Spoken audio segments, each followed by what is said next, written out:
Hey everybody, let's talk about race and racism. Race and racism. Okay.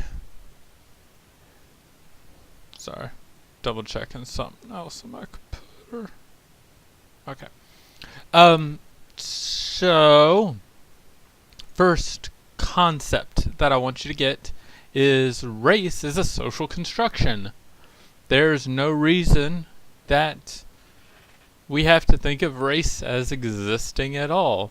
Some people are some colors, other people are other colors, but that means nothing except what we decide it means. Um, some people are taller than others, but we don't have a whole system of uh, discrimination based upon height, right? And it doesn't count for short people. If you can't reach the top of a counter, that doesn't count. We haven't, though, throughout our history, decided that people between 5'4" and 5'8" are slaves. Everybody under that is free, and everybody over that is free. We haven't decided that people that are under 6 feet tall need to live in this neighborhood. Everybody over 6 feet tall lives in this neighborhood.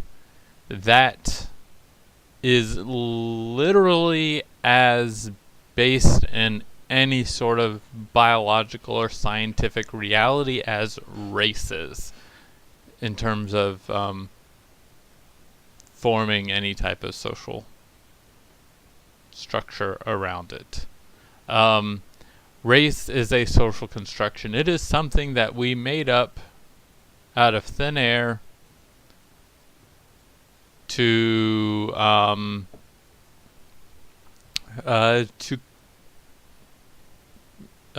create a power structure that benefited a certain type of people, certain color of people, white people. It's something that was invented in the 1600s. This concept of race as we think of it today didn't exist. Barriers between people, or the way we viewed the inferior people versus the superior people, was based around things like the language you spoke and the religion you were, not based on the color of your skin. However, in the 1600s in America, in an effort to divide white people and black people, so that economically they wouldn't get all teamed up and overthrow the elites in the colonies. The elites went, hey, by the way, white people, you're special. You have more power. We're going to believe you when you tell us stuff. Black people, we're not going to believe you when you tell us anything at all. So now white people have extra social power and racism is born. Okay. The one other thing about racism and race and such is within this class, within lots of political science, we look at race not as, or racism not as, the guy in the white hood burning the cross or whatever. We look at it as within the dynamics of power. So white people can be racist because they have social power. Black people cannot be racist because they don't have that same social power. They're not subject, white people aren't subject to the same discrimination and oppression that black people are. So while a black person may be super, super bigoted against me, that person isn't racist in the way we're defining it here, because their bigotry doesn't carry any weight beyond their own head. Whereas if I am super, super bigoted against a black person, then my bigotry gets to extend outside of my head. It gets to have social ramifications beyond myself. So that's that. All right, let's set up today's racial politics. There are 4, if I'm counting right. Well, I guess it depends on how you count it. 4 or 5 different events, concepts, eras that you need to think about when considering today's racial politics. All right, so the first thing we'll look at, or we'll talk about, is the Great Migration. The Great Migration happened after the end of slavery, after the 13th Amendment. Recently freed people go, hey, I can go somewhere. So lots of black Americans moved to cities. They go there to look for jobs, economic opportunities, things like that. You see this huge influx in population into the cities, most of it being black Americans into cities. By the 1960s, 80% of black Americans lived in urban areas, which was a gigantic increase. This proximity of white people to black people causes racial tension throughout the entire country, causes segregated neighborhoods, different ordinances, local ordinance to be passed that institutionalize racism at the city level, things like that. This migration shows that racism and racial prejudice isn't a Southern thing, it's a national thing. So that's one part of the story. Another part of the story is how slavery doesn't end with the 13th Amendment. Slavery more or less continues really until about the Civil Rights Act of 1964. However, a more sort of explicit form of slavery, a form of slavery we may automatically recognize as slavery, took place, was involved with the convict leasing system and sharecropping. All right, so convict leasing was developed after Civil War. Developed beforehand, was there beforehand, but it became a huge deal after the Civil War, when the Confederacy, having lost, was faced with the prospect of a whole bunch of freed black Americans. So they decide what they'll do is enact laws that if you're convicted of, X crime, you get sentenced to a year, 2 years, 6 months, 10 years, whatever, of hard labor. And you get leased out, you get rented out to a company who then uses you to form whatever function they need formed. To do whatever function they need done.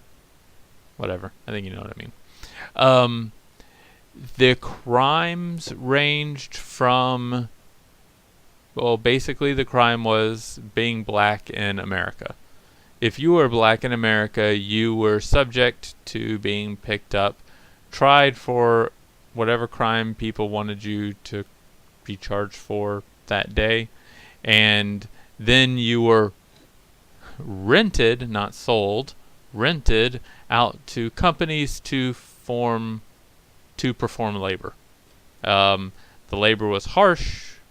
Lots of people died. It was so bad, there are lots of stories of people gouging out their own eyes so that they no longer have to perform the labor under the convict leasing system.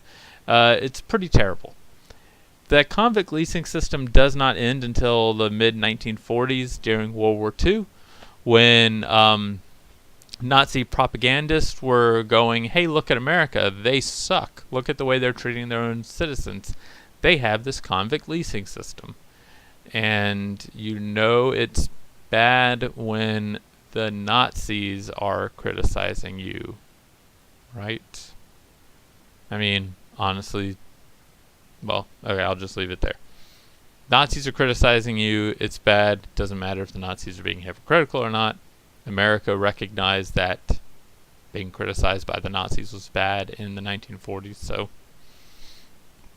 they ended convict leasing because of that. Then there was this sort of hand-in-glove system with convict leasing known as sharecropping. Sharecropping was basically a system of indefinite indentured servitude. You're a freed person.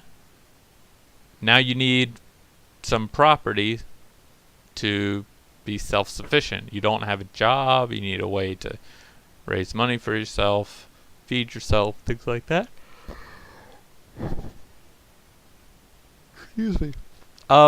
So what happens? You're a freed person, you go out to your former slave master or maybe another slave master and go, hey, so do I get to eat ever again? And they'll go, you know what? I'll tell you what, I'll loan you X amount of dollars, loan you this plot of land. You work that plot of land, and at the end of the year, if you've paid off that land because of, working it, then it's yours. So I'll sell you this, 5 acres for $500. At the end of the year, you give me $500 because you've worked it, and then everything's golden. However, it always worked out where you could never pay off that land. Every year you had to get more debt. Because at the end of that year, instead of having $500 to pay off that land, you only had, let's say, $490. And so the guy goes, well, you can't pay it off, so now next year it's $510 or something. I don't know. But basically, it was a system of perpetual debt that you could never get out of. Oh, yeah, it was like selling seeds and such, and equipment. They would never sell it to you in a way that would pay it off. You could pay it off. Anyway. Sharecropping, though, was preferable to convict leasing because when you sharecropped, you didn't necessarily need to gouge out your own eyes to avoid terrible, terrible labor, right? It's important to note with regards to race how the view of black Americans changed between like 1850 and 1870. All before the Civil War, slaves were bumbling idiots. They were children who liked watermelon and needed to be looked after. They were barbaric, but silly and goofy, right? This was the popular narrative. This is the stereotype that was presented. Slaves were incapable of being literate. They needed somebody there to keep them in line for their own good. They weren't aggressive, they weren't mean, they were happy like a dog being controlled by a white slave master. White slave masters would go, it's for their own good. Pretty soon after the Civil War and after the 13th Amendment passed, now freed slaves went from being seen very quickly from bumbling childlike idiots that need a white person there to, make sure they can put clothes on in the morning or whatever, to completely aggressive, violent rapists, murderer rapist people. slaves now, well, freed people black people are now seen as criminals. They're no longer children. They're violent barbarians that will stop at nothing to, again, this is a very common thing, rape white women. So to protect white women, white men need to put all the black men in jail, basically.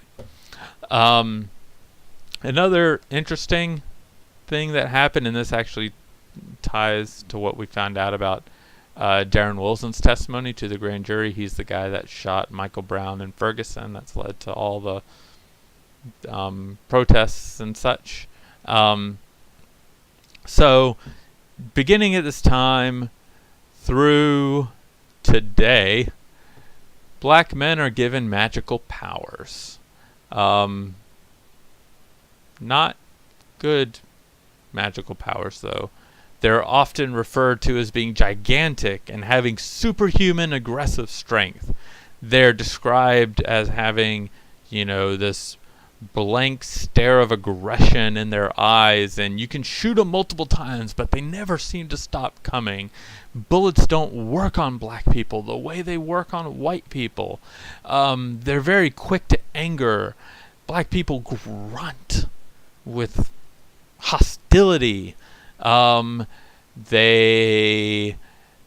said giant already, right? They're like Superman, but evil, and you can take them down. It just takes a lot of white people to take them down. And there's this very animalistic thing to them. Their news stories, you can read them, available online, about giant Negroes and taking a whole bunch of people to take down one giant Negro, and shooting a giant Negro, but nothing seems to stop them, and they see red and are somehow impervious to reason and whatever. Keep that in mind, and then read Darren Wilson's testimony. Holy God, is it terrible.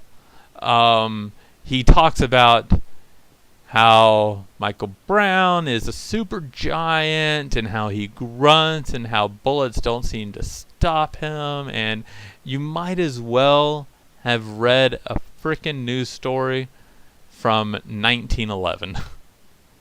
It's disgusting. And I'll leave it there. No, I won't leave it there. That was a race killing.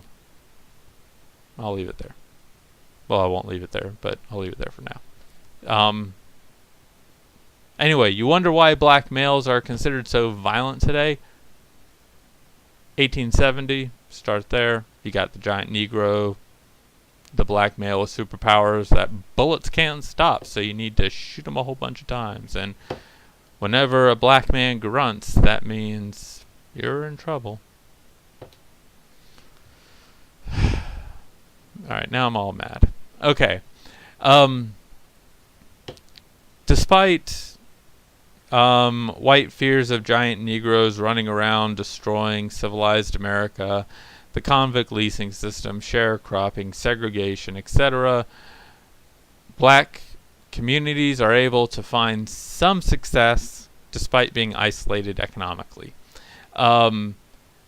This is like the ultimate pull yourself up by your bootstraps conservatism. I'm not sure you'll find a more sort of heartening example of how somebody can have an American dream beyond this. But as I have on the slide, let's not romanticize this too much. So black Americans actually start to develop wealth. They have banks and businesses and own homes, independent of the rest of the economy. They can't participate in any of the rest of the economy. However, they're able to make gains. What happens though once they make gains? you have a whole bunch of riots. This is the next phase of events. We talk about the riots generally in the 1880s to 1930s, but really the riots don't stop until the 1960s. And when I talk about riots, I mean white riots against black neighborhoods, burning down black businesses and black homes.